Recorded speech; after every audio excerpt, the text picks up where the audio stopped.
vamos a comenzar. El lunes pasado, entonces, si bien ya empezamos a esbozar lo que íbamos a tratar hoy, pero lo importante es que con Nicea dejamos cerrado, arreglado aquel problema del subordinacionismo, ¿no? O sea, Nicea ya dejó claro el hijo, el pastor Alan se ha sumado. El hijo es Dios, ¿no? De la misma naturaleza, de la misma sustancia, esa es esa bendita palabrita, de la misma sustancia que el Padre. Ahora el problema, con el correr del tiempo, es ¿y qué pasa con el Espíritu Santo? ¿No? En los textos más, así más tardíos, tipo los textos juaninos, se habla de la divinidad del Espíritu Santo, en todos esos discursos de ese paráclito prometido que vimos en la parte de Cristología, pero todavía ese asunto de la divinidad del Espíritu Santo está medio en pañales. De hecho, los padres apologistas del siglo segundo mantienen un esquema binario, ¿no? Del Padre y el Hijo, pero ahí no meten mucho al Espíritu Santo. Pero eso sí, en lo litúrgico sí, las fórmulas trinitarias en lo litúrgico están, de eso tenemos testimonios de Irineo, de Tertuliano. Pero, digamos, en el discurso teológico todavía el Espíritu Santo no está puesto en ese mismo marco en el que están el Padre y el Hijo, conforme a lo expuesto en el Concilio de Nicea, ¿no? En el siglo cuarto, o sea, por los 300, ¿no? Después del Concilio Nicea, el Concilio Nicea es del principio del siglo cuarto, van a haber voces que impugnen la divinidad del Espíritu Santo, ¿no? A esta gente que impugnaba esto, bueno, se les llama, sin duda porque eran originarios de por allá, macedonianos. Los macedonianos impugnaban la divinidad del Espíritu Santo, y también hay una palabra rara, no importa, esto es simplemente anecdótico, los llamaban los neumatomacos, ¿no? Es decir, los que contendían con el espíritu, ¿no?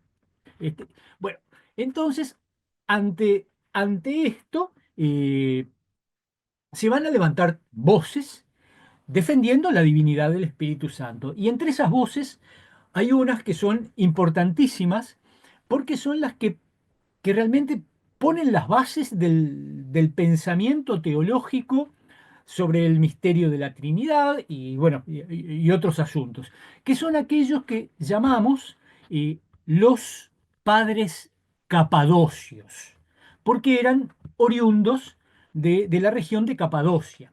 Y estos son Basilio, el llamado Basilio el Grande, su hermano Gregorio de Nisa y a- un tercer amigote de esta terna teológica que era también Gregorio, pero nacido en la ciudad de Nacianzo. Así que San Basilio el Grande, San Gregorio de Nisa y San Gregorio de Nacianzo son los tres padres capadocios. Y a ellos les debemos mucho, ¿no? Fueron hombres interesantes porque fueron también discípulos de un famoso maestro propagano, ¿no? No se olviden que en esta parte, aquí es donde toma, después de Constancio, llega al trono imperial Juliano, al que le llaman el apóstata, el que restaura, hace un intento de restaurar el paganismo que ya iba a cuesta abajo, y estos se han formado con el mismo maestro, ¿no? Un gran orador, sin duda. Pero bueno, estos tres padres capadocios van a tomar la posta de defender la divinidad, o sea, de meterse, de bucear en el misterio de la Trinidad y de defender la divinidad del Espíritu Santo, ¿no? Entre ellos, Basilio. Basilio va a hacer un razonamiento eh, muy parecido al que mencionamos de Atanasio con respecto a la divinidad del Hijo. O sea, ¿Se acuerdan aquello que decía Atanasio? Que si Arrio tuviera razón, no estaríamos salvados, porque solamente se puede salvar lo que es asumido por la divinidad. Y si Jesús no es Dios, entonces no puede salvarnos, ¿no? Basilio va a este, razonar muy parecido a esto, ¿no? Diciendo, si por el don del Espíritu Santo somos partícipes de la naturaleza divina, si el Espíritu Santo no es Dios, entonces no podemos ser partícipes de la naturaleza divina, ¿no? Y entonces, muy interesante que Basilio va a modificar una fórmula litúrgica, que la usamos mucho, todavía la seguimos usando. Gloria al Padre y al Hijo, y la fórmula viejita decía en el Espíritu Santo. Basilio la va a modificar diciendo gloria al Padre, al Hijo y al Espíritu Santo. Es decir, Padre, Hijo y Espíritu Santo van a quedar al mismo, al mismo nivel. Y entonces todo este, todo este desarrollo va a concluir en el concilio de Constantinopla, ¿no? Que allá por el año 381, ¿no?, es convocado. El emperador es Teodosio el Grande, ¿no?, el último emperador que va a reinar sobre todo el Imperio Unido, porque después de él se va a dividir entre sus dos hijos y bueno, van a seguir ambas partes del imperio caminos distintos, aunque en este momento Teodosio todavía no es emperador de todo el orbe romano, sino solo emperador de Oriente. Va a ser en el año 93 que va a ser emperador de ambas partes. Pero en el 381 se reúnen los padres conciliares en Constantinopla, ¿no?, bueno, para dirimir varios asuntos, entre ellos esto del Espíritu Santo. Lo interesante es que en este concilio solo van a asistir obispos orientales, no va a haber presencia de Occidente. Sin embargo, lo que decide el concilio y el credo que va a emanar de este concilio va a ser ratificado por el Papa, que en ese momento era San Dámaso, ¿no?, un pontífice importante en esta época, ¿no? Así que, pese a que solo estaban padres conciliares de Oriente, va a ser ratificado por el Papa Dámaso, y luego todas las decisiones del Concilio de Constantinopla van a ser ratificados bastante más adelante en el Concilio de Calcedonia del 451. Así que lo que va a hacer eh, Constantinopla va a ser ampliar el credo niceno. Bueno, Silvia, lamentamos ampliar el credo niceno para incluir el tema del Espíritu Santo. Así que ahora lo que voy a hacer es, quiero compartir con ustedes un poquito de pantalla. Ustedes me van a decir cuando se vea.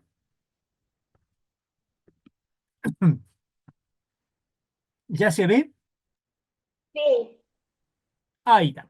Bueno, Sí, sí, ahí sí. tenemos lo que nos va a agregar Constantinopla al credo niceno, que es el tema del Espíritu Santo, ¿no?, que a todo lo que había dicho va a decir que también creemos en el Espíritu Santo y lo va a calificar como Señor y dador de vida, ¿no?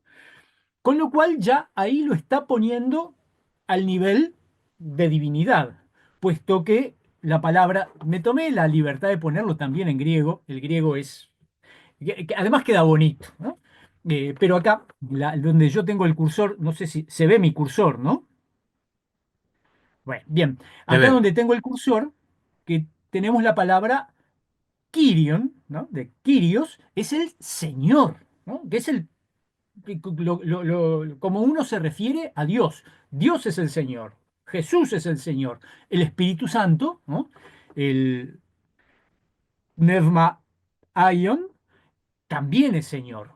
Y la otra palabrita que se traduce como dador de vida Zoopión es hacedor, porque esta segunda parte, ¿no? Este, es del verbo hacer, ¿no? El hacedor, esto nos remite a la creación. O sea, este Espíritu Santo es creador como creador es Dios, ¿no?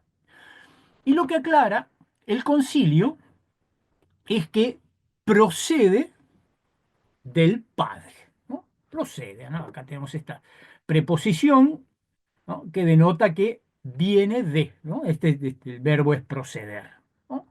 Y agrega, acá, vean esta última parte, que con el Padre y el Hijo, ¿no? Y acá tenemos la preposición sin, ¿no? Con, que inclusive la hemos heredado en nuestro idioma. Por ejemplo, una palabra como sinfonía tiene el prefijo sin del griego que significa con sonidos. Y los dos verbos que vienen acá, ¿no? Estos dos verbos medio extraños, también tienen, como ven, cada uno al principio ese prefijo sin. Bueno, ahí cambia la letra, es una sim bueno, por la letra que sigue, es un problema fonético, ¿no? ¿No? Que lo traducen como una misma y los verbos son adoración, ¿no? Proskinúmenon y doxazómenon, ¿no?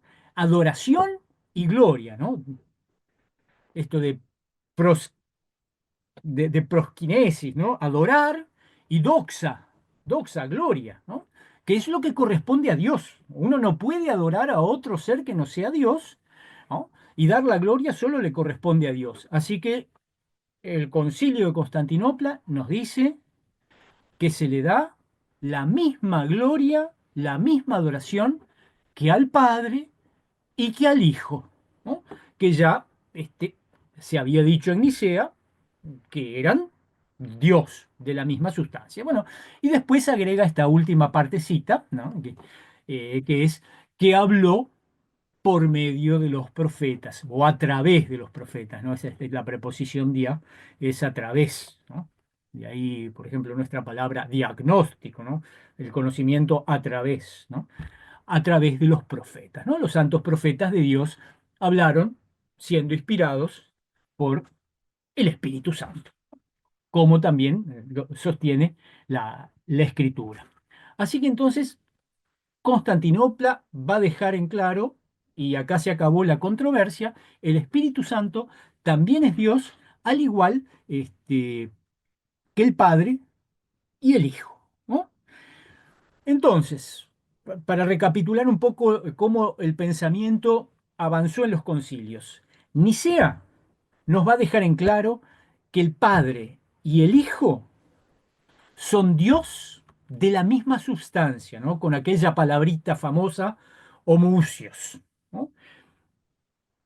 Y acá, y en cambio, Constantinopla va evitar el uso de la palabra homucios, que trajo bastante líos, ¿no? Por aquello de lo homiusios, de naturaleza similar, no de la misma. Lo que va a decir es que el, el Hijo es engendrado y el Espíritu Santo procede, ¿no? Entonces, digamos, el Hijo es Dios porque es engendrado, el Espíritu Santo es Dios eh, porque procede. Entonces, este, ese problemita que todavía deja Nicea ahí, que no queda esto de la sustancia, de la misma sustancia, todavía sigue generando ruidos, aunque bueno, el concilio estableció cuál es lo que se debe creer. Voy a dejar de compartir pantalla porque me molesta ver esto, prefiero verlos a ustedes. Eh, van a seguir los padres capadocios tratando de avanzar sobre este problema de la substancia que el Concilio de Constantinopla hábilmente evitó poner esa palabra, ¿no? Y simplemente dice que, y creo que es muy lindo el credo niceno constantinopolitano, Jesucristo es único su único Hijo, nuestro Señor, engendrado, no creado, luz de luz, Dios de Dios de verdadero Dios, ¿no? Lo expresa así, no utiliza la palabra homoousios, ¿no? Y eh, Basilio, para expresar, ¿no? Esa identidad de esas tres personas, de esa misma substancia, ¿no? Que la palabra substancia que usan, que fue usada es justamente la palabra usía, ¿no? Una única usía, una única sustancia, va a tratar de encontrarle alguna voltereta para poder explicar esto de por qué tres y una. Y entonces él va a tomar un poquito del pensamiento estoico y entonces va a aplicar la palabra usía en el sentido de que es una sustancia eh, indeterminada, ¿no? En un modo indeterminado, es la sustancia general, ¿no? Es lo que es común. Y va a utilizar otra palabra, y esa es la que toma de los estoicos, ¿no? La palabra hipóstasis, ¿no? Y la va a utilizar, ahí sí, esa es la sustancia en un modo determinado, ¿no? La usía es lo que hace que esa entidad sea Dios. La hipóstasis es lo que hace que sea Padre, que sea Hijo, que sea Espíritu Santo, ¿no? Pero como vimos el lunes pasado, que resultaba sumamente confuso toda la forma de hablar que había, esto sigue teniendo sus problemitas y va a seguir generando confusiones, porque Basilio, tanto usía como hipóstasis, va a terminar traducido al latín por substancia, nuestra substancia en castellano. El problema es que hipóstasis se traduce como persona y, y persona es prosopon en griego, que significa máscara, ¿no? Así como que es lo que usaban los actores en el teatro griego, que se ponían la máscara, el prosopon de Edipo, el prosopon de Apolo, lo que fuera, ¿no? Y entonces, de vuelta tenemos esas ambigüedades. Hipóstasis es substancia, es prosopon. ¿Qué diablos es? Bueno, es un lío. Y por eso se armaba lío. Así que, eh, ¿qué va a pasar? Y bueno, va a haber que volver a convocar un concilio porque se sigue armando lío y este va a ser ya en tiempos el bueno del emperador Justiniano. eh, Vamos a volver a compartir, uy, uy, uy, que esperen que estoy medio torpe, acá. Compartimos pantalla. El concilio de segundo de... ¿Se ve bien? ¿O lo ven? Eh, En el concilio de Constantinopla II, este es el primer canon del concilio y se va a dejar claro lo que se cree, ¿no? Acá se tiene que cerrar. Esto es el año 553, tiempo ya del emperador Justiniano, como les dije. Fíjense lo que dice. Así arrancan los cánones del concilio de Constantinopla, el segundo concilio de Constantinopla. Si alguno no confiesa que el Padre, el Hijo y el Espíritu Santo tienen una sola naturaleza o sustancia, y utiliza la palabra usía, un solo poder y autoridad, una sola Trinidad consustancial, una sola divinidad que debe ser adorada en tres hipóstasis, en tres personas, el que no cree eso, que hay una sola usía en tres hipóstasis, sea anatema. Hay un solo Dios y Padre, de quien proviene todo, y un solo Señor Jesucristo, por quien todo es, y un solo Espíritu Santo, en quien todo es. Esa es la redacción completa del primer canon del segundo concilio de Constantinopla, ¿no? En el cual acá esto es lo correcto. Bueno, para Justiniano en esos momentos el problema era el monofisismo, el nestorianismo, que había quedado medio pendiente desde Calcedonia. que hay que creer que hay una sola sustancia, una sola usía, pero que hay que adorarla, que hay que reconocerla en su manifestación en tres hipóstasis, ¿no? Entonces, con esto los padres capadocios van a elaborar esto. Esto surge de todo el trabajito de estos tres grandes pensadores, ¿no? Eh, Basilio, que fue el que hizo esa distinción entre usía e hipóstasis, ¿no? Es decir, la sustancia y la persona, nos dice, miren lo que, cómo explica esto Basilio, en una de sus cartas. Esencia esa persona como un nombre común es a un individuo particular. Cada uno de nosotros existe porque participa en la humanidad, ¿no? Es la sustancia común de todos nosotros, la humanidad. Pero es este hombre o aquel otro gracias a sus propiedades particulares, ¿no? Yo soy yo porque, bueno, soy pelado, lo que fuera, ¿no? Entonces, la humanidad es lo común a nosotros, es nuestra substancia, y después cada uno tiene sus particularidades, ¿no? Gracias a sus propiedades o particularidades personales. En la Trinidad sucede del mismo modo.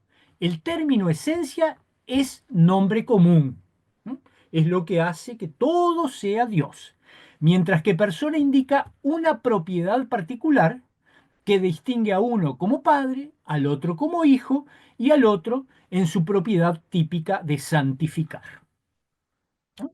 Así que estas son las bases de por qué Constantinopla II llega a lo que llega. Gregorio Nacianceno, por su parte, acá tenemos a Basilio, Gregorio Nacianceno, por su parte, eh, agrega algo que es muy interesante, ¿no? Eh, En las personas hay una perfecta, en estas tres personas hay una perfecta identidad, ¿no?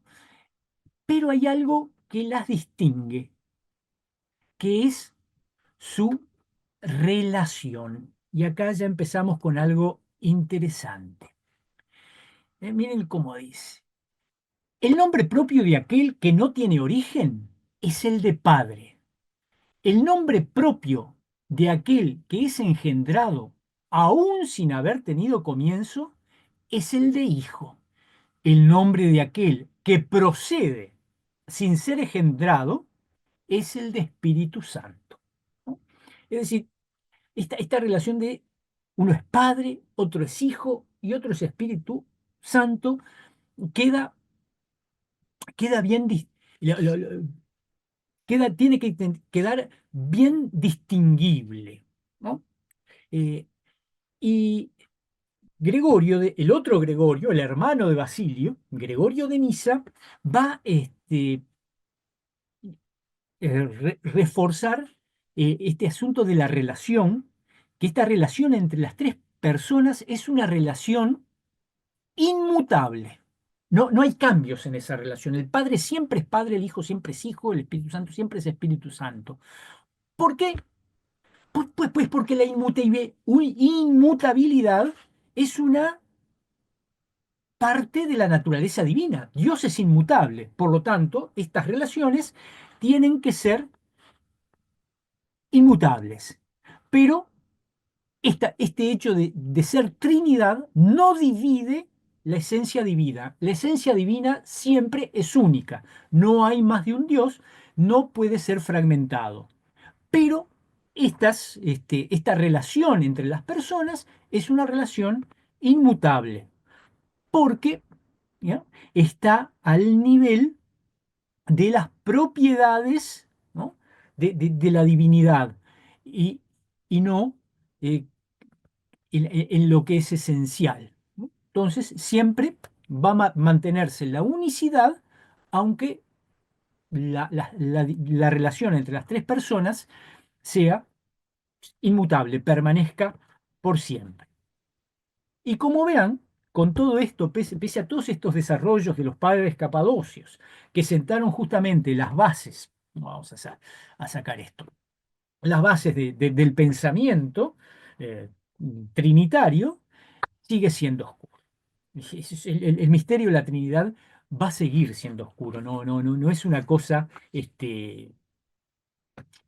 que queda claro ni que resulte evidente. Y enfrenta siempre peligros, que son los peligros que se dieron, que sucedieron en la propia historia de la Iglesia. Que uno, por ejemplo, es relativizar las personas, relativizar las hipóstasis, y entonces pensar que es un accidente, ¿no? Que no es parte de la esencia de Dios, sino que es simplemente un accidente y que bueno, que es permanente, pero es accidental. No, no, no, que Dios no es así, pero bueno, se manifiesta así. ¿Qué se le va a hacer? No, por eso, para evitar estos peligros, los padres capadocios, ¿no? Porque sabían que esto es oscuro, que es difícil de entender, insisten mucho en la trascendencia de Dios, ¿no?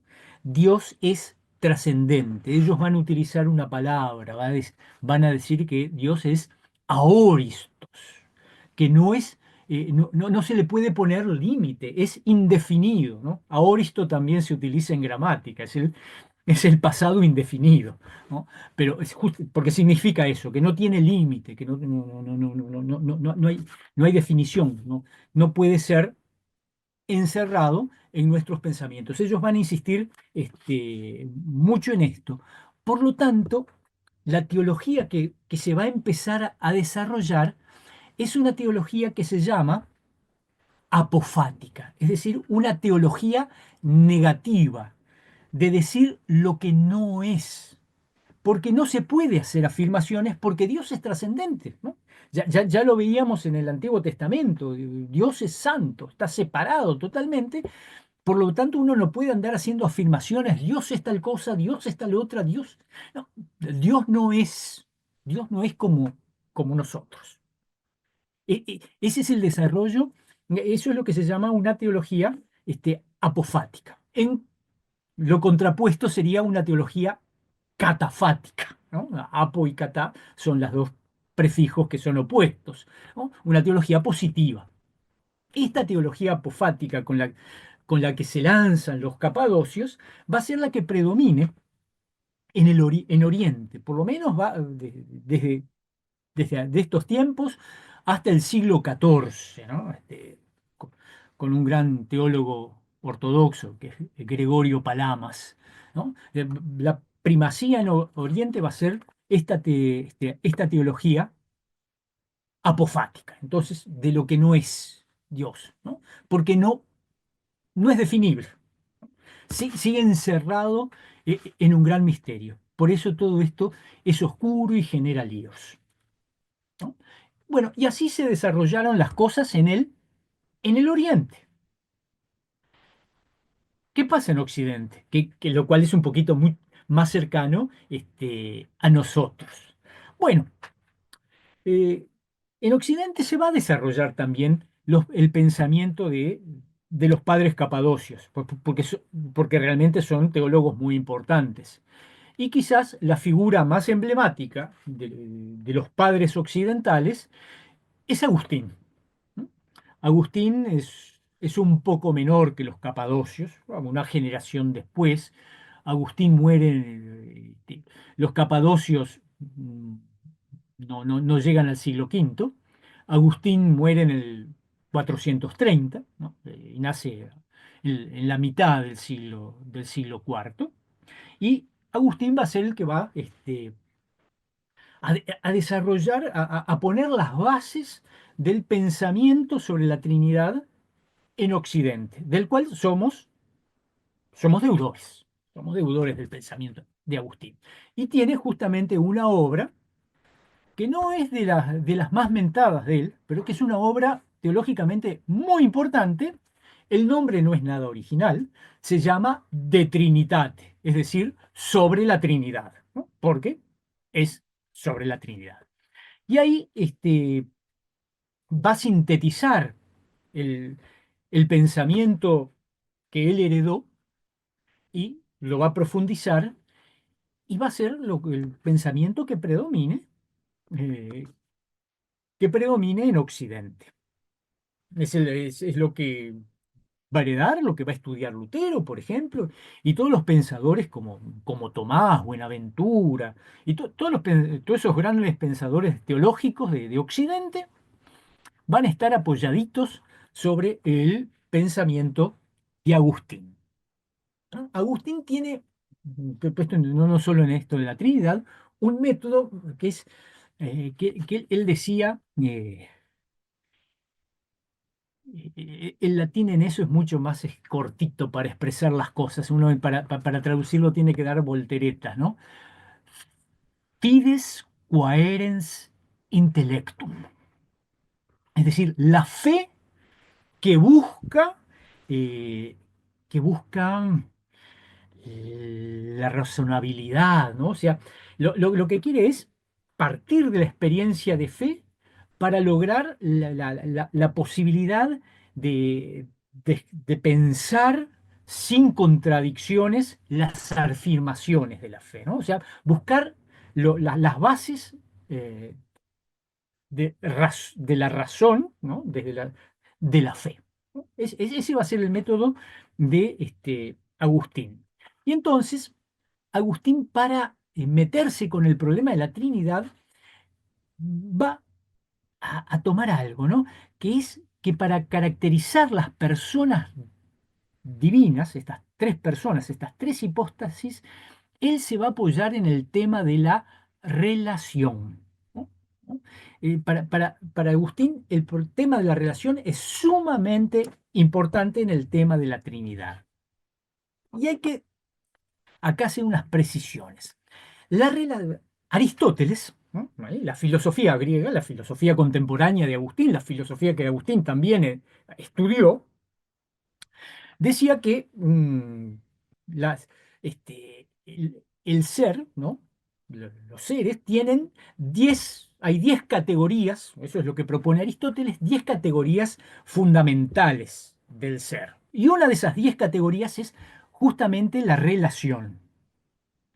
Pero el problema es que para Aristóteles estas categorías son accidentales, no son esenciales. ¿No?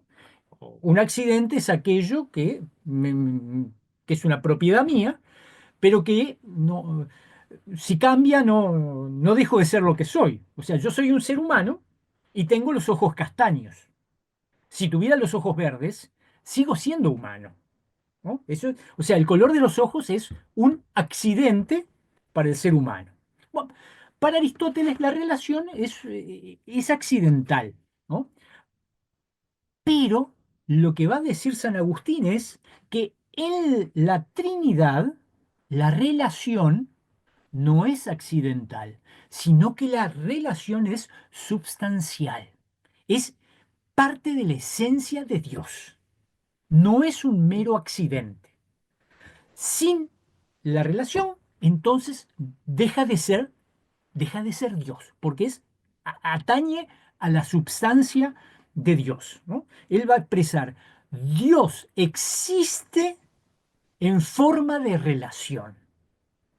Eso es para la base del pensamiento sobre la Trinidad de Agustín. Dios subsiste, Dios existe en forma de relación. ¿No? No todo que se dice de Dios habla de su substancia, ¿no? También se habla de Dios, ¿no? Porque uno puede decir, no, Dios es eterno, Dios es omnisciente. Todas esas cosas hablan de la substancia, de cómo es Dios, eterno, omnisciente, bueno, ¿no? Todopoderoso, de todas esas cosas. Pero también se habla según la relación, ¿no? Y eso lo vemos, ¿no? En los discursos juaninos, por ejemplo, ¿no? Eh, la relación, se habla de un padre, ¿por qué? Porque hay un hijo. Y se habla de un hijo porque hay un padre, ¿no? El hecho de ser padre implica que tiene que haber un hijo. No se puede ser padre aislado en la soledad del mundo. ¿No? Idem, si se es hijo,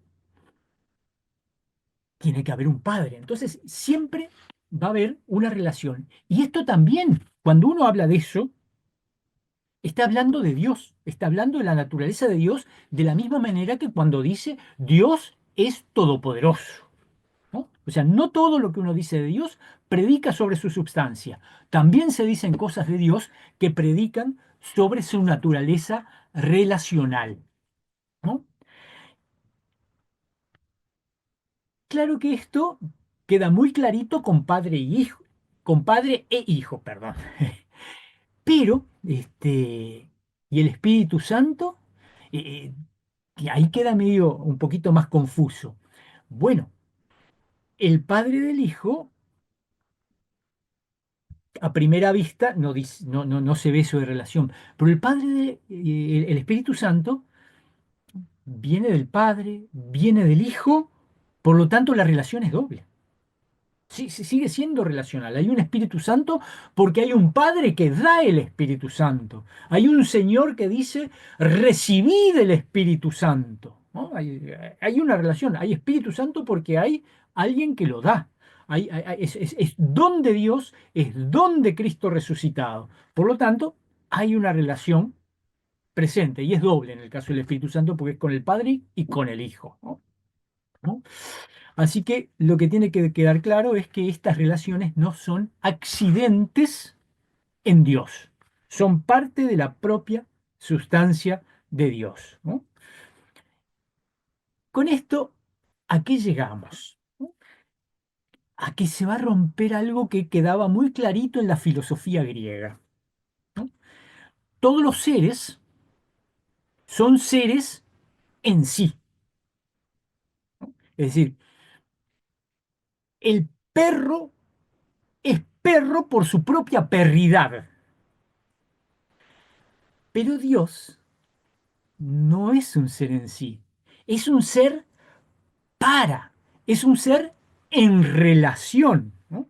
Aquí se cambia el concepto de ser griego y se cambia mucho este concepto. Esto es otra forma de decir, ¿no? El lenguaje filosófico, lo que decía Juan, Dios es amor. Dios no es un ser en sí, un ser que se acaba en sí mismo. Dios es un ser en relación. Entonces, por eso Juan va a decir, Dios es amor. ¿No? Y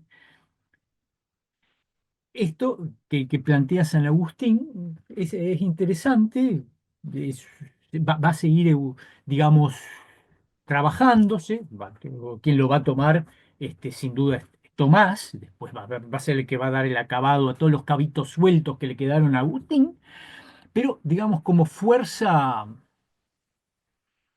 así de expresión doctrinal de la Iglesia, recién va a ser en el Concilio de Florencia donde se le va a dar estatuto eh, canónico a esto, ¿no? El Concilio de Florencia es del siglo XV, un concilio muy largo que en realidad eh, fue en la ciudad de Florencia, en Ferrara, los padres conciliares se fueron mudando por varios lugares. Un concilio en el cual participó el emperador de Oriente también, porque era el momento en que andaba buscando apoyos porque los turcos se le venían encima de Constantinopla. ¿No? Pero recién ahí va a ser, y lo menciono porque es importante, porque como esto es del siglo XV, sigue siendo de la iglesia de todos nosotros, porque todo lo que pasó antes del siglo XVI es de nuestra común iglesia, la iglesia de Occidente.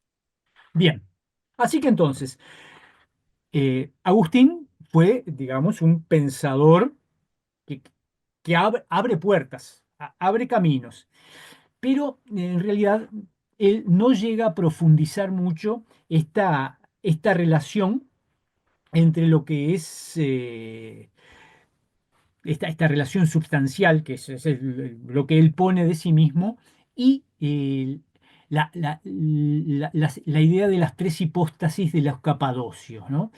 Ese término persona sigue pese a todo, sin ser muy claro, ¿no?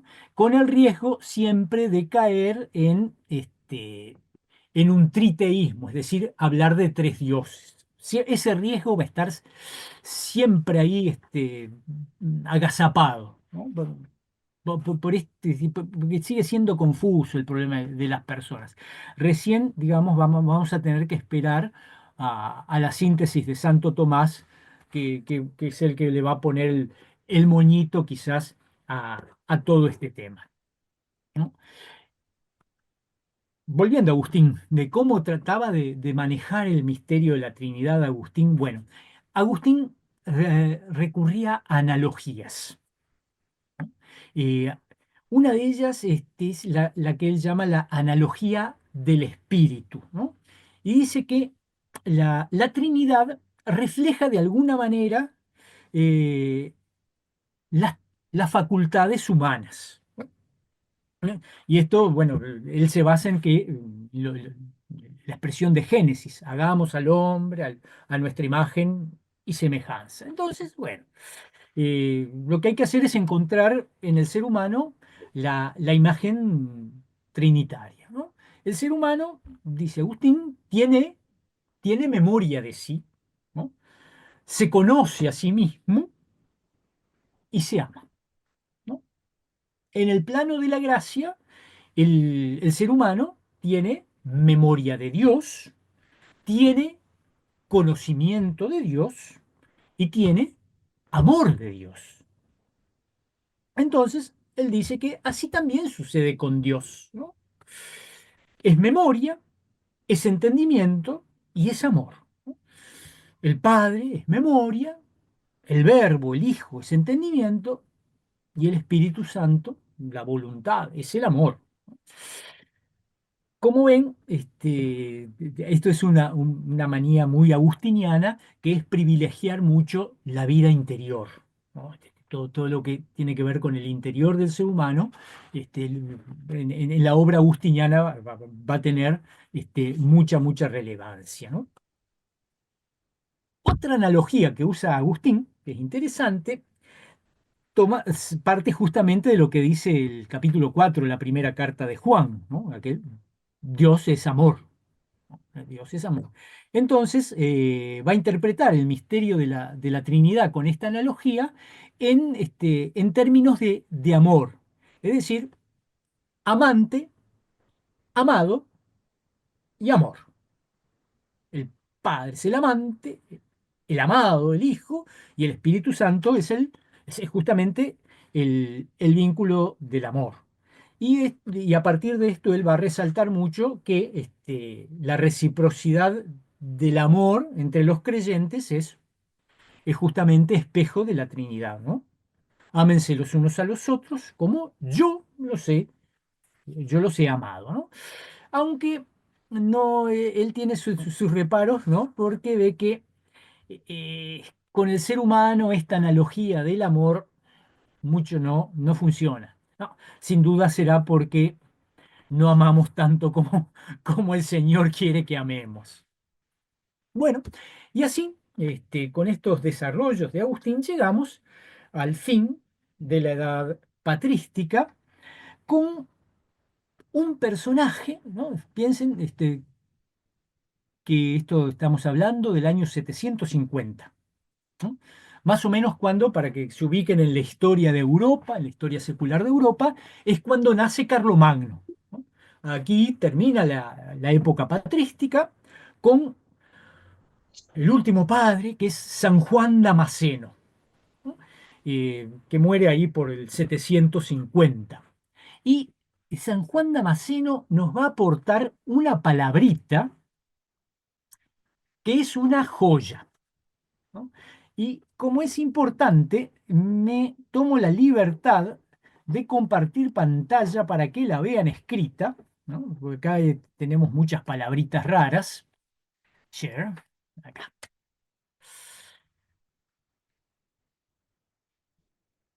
Bueno, creo que ahora se ve. La palabra esta es perijóresis. Perijóresis, ¿no? San Juan Damasceno parte justamente del versículo que está ahí al pie puesto, yo y el Padre uno somos, ¿no? Eh, ¿Qué quiere describir con esta palabra tan extraña, perijóresis, San Juan Damasceno. Bueno, vamos a estudiar un poquito la palabrita, ¿no? El prefijo peri, ¿no? Peri significa alrededor, ¿no? Dar vueltas, ¿no? Y la otra parte viene de un verbo, el verbo jorevo, ¿no? Jorevo significa danzar. ¿Vieron esas danzas que, que danza uno en torno al otro? La pareja danza una en torno a la otra. Eh, pues bien, es una forma, con esta expresión, San Juan Damasceno quiso describir la dinámica de esa relación interna, ¿no? Apoyándose en esto de lo relacional de la Trinidad, esa dinámica interna de la Trinidad, ¿no? Eh, Tiene que ver con que uno, es interesante porque tiene mucho sentido esta palabra, aporta mucho. Si ustedes lo buscan por ahí, van a aparecer frases medio complicadas como mutua inhabitación, ¿no? Que uno vive en el otro, pero es recíproco, es mutuo, ¿no? Eh, que están compenetrados, estas personas están compenetradas la una en la otra. Eso es una perijóresis, ¿no? Eh, la palabrita ya fue usada antes, pero no para describir la Trinidad. La usó Máximo el Confesor. Máximo el Confesor es de principios del siglo VII, pero lo usaba en cristología, ¿no? Para describir la relación entre la persona humana y la persona divina de Jesús, ¿no? Era una perijóresis para él, ¿no? La persona humana y divina de Jesús no se pueden separar, es como una pareja en baile, ¿no? Es la pareja, ¿no? No es, este, no es, no es separable. Esto, de todos modos, Agustín ya también lo intuía, no utilizó la palabra perijóresis, pero miren lo que decía en su tratado de Trinitate.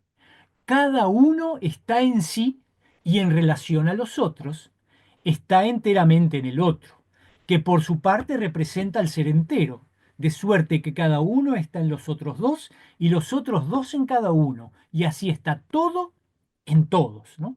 De alguna manera, él con esto quiere describir esa mutua, como dicen los textos, la mutua inhabitación, que uno está en el otro, ¿no? Y es recíproco.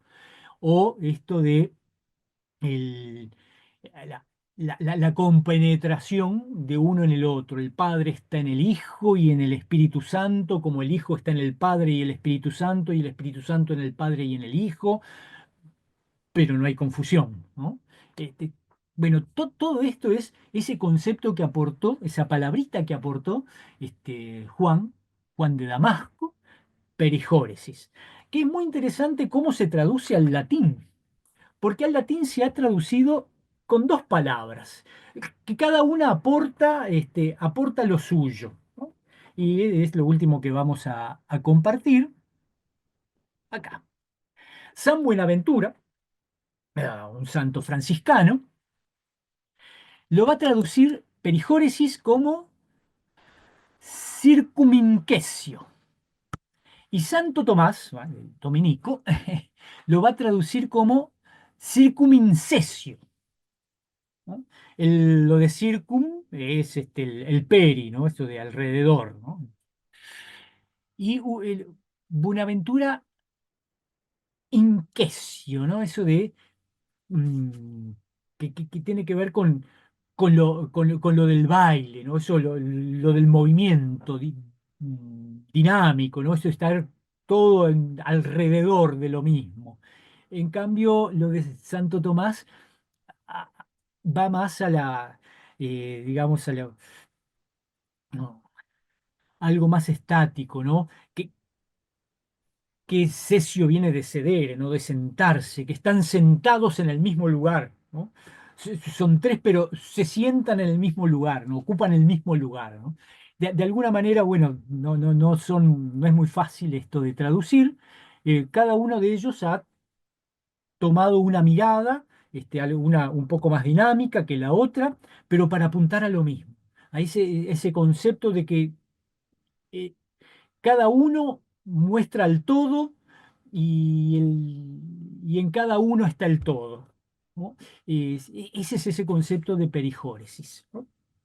Que de alguna manera lo que quiere llevarnos a que pensemos es que y con esto terminamos, el tema de la unidad de Dios no es solo un problema substancial. El tema no es un problema substancial, también es un problema de la dinámica de comunión.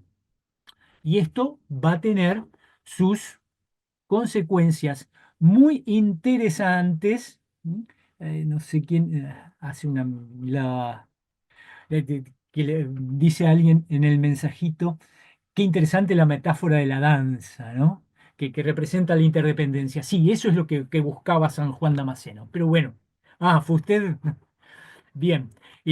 Entonces, el problema de la unidad de Dios no es solo un problema de la sustancia, como lo había puesto allá Nicea, de la misma sustancia, y con eso se quedaba, sino que tiene que ver con algo dinámico, que tiene que ver con la dinámica de la comunión.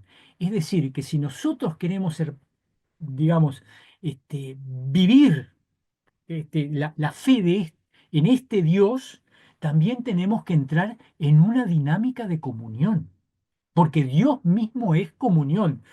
Tenemos que, sí, con esto de esta metáfora de la danza, tenemos que bailar, tenemos que entrar a este corrillo de Dios y bailar juntos, ser parte de esta danza trinitaria. Bueno, y con esto llegamos a lo que se desarrolló el pensamiento sobre la Trinidad en este periodo patrístico.